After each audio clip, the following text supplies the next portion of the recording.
고대 이집트는 나일강 유역에서 정치 세력화에 성공한 고대 이집트인과 이민족이 설립한 왕조와 문명을 총칭하여 부르는 명칭입니다.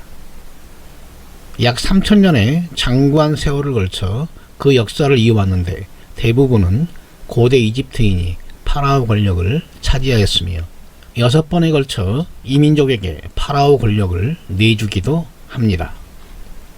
프톨레마이오스 왕조 시절 마네토가 조설한 이집트의 역사란 기록에 따르면 기원전 3000년경 나일강 상류에 있던 도시국가 티니스를 지배하던 정치 세력이 나일강 델타 지역의 하이집트를 정복하고 제1왕조를 개창한 것을 그 시초로 봅니다.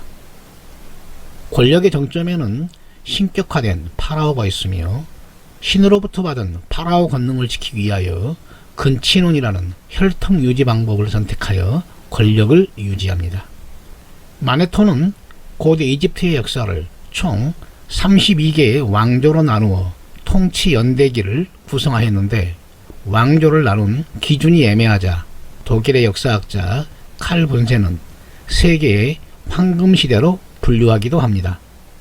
황금시대란 순수한 고대 이집트인이 지배했던 왕조 시대를 고왕국, 중왕국, 신왕국 시대로 구분하여 이집트 역사를 이해하고자 했는데 현재 가장 많이 인용되고 있는 분류 방법입니다. 상이집트를 정복한 도시국가 티니스의 파라오들은 나일강의 선물이라 부를 정도로 농업에 최적화된 델타 지역의 하이집트를 정복하고 멤피스라는 수도를 건설하여 고왕국의 시작을 알립니다. 나일강 델타 지역의 농업 생산력을 독점하여 부를 축적한 고왕국의 파라오들은 이집트 역사상 가장 신격화된 파라오 권력을 누렸는데 신전보다는 피라밋 건설에 열을 올립니다. 우리에게 잘 알려진 기자의 대피라밋을 비롯하여 대규모의 피라밋 단지를 건설하면서 권력의 정점에 있던 고대 이집트인의 첫 번째 황금 시기인 고왕국은 500년 동안 유지되다가 몰락하기 시작합니다.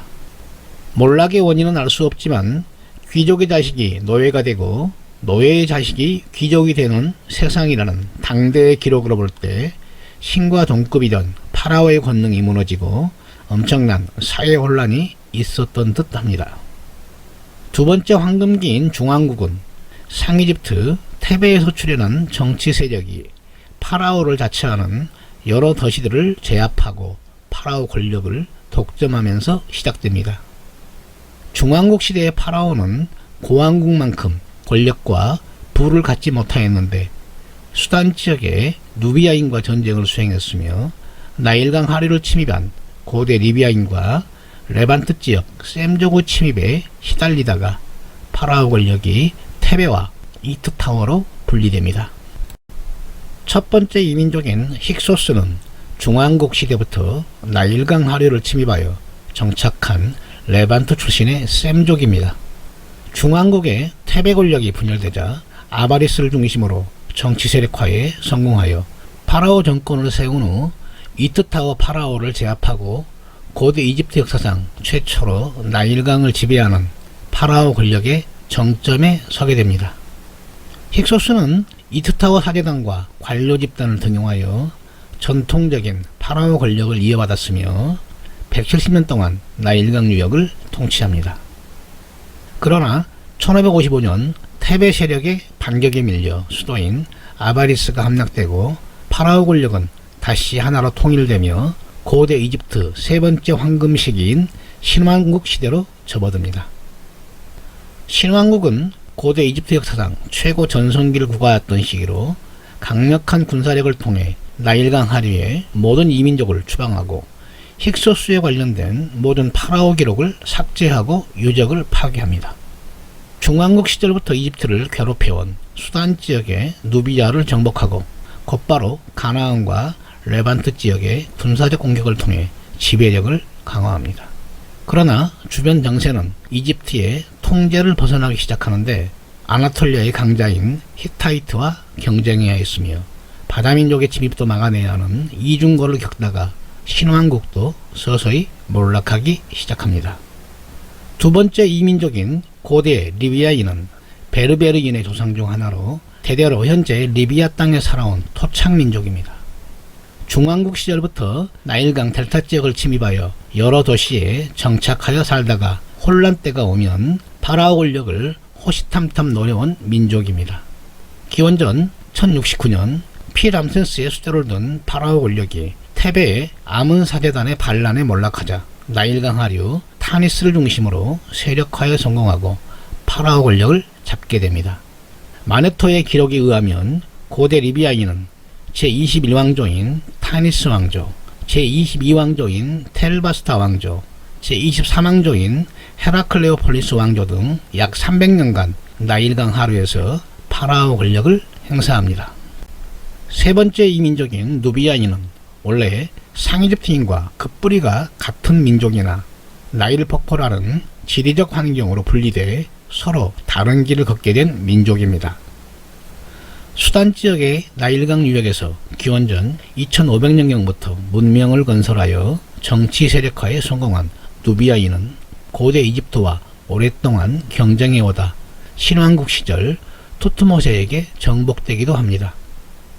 누비아인이 설립한 쿠시 왕국은 기원전 747년 고대 이집트를 침입하여 상하 이집트로 분리되어 있던 파라오 권력을 차례로 제압하고 쿠시 왕국과 고대 이집트를 아우르는 제국을 건설합니다.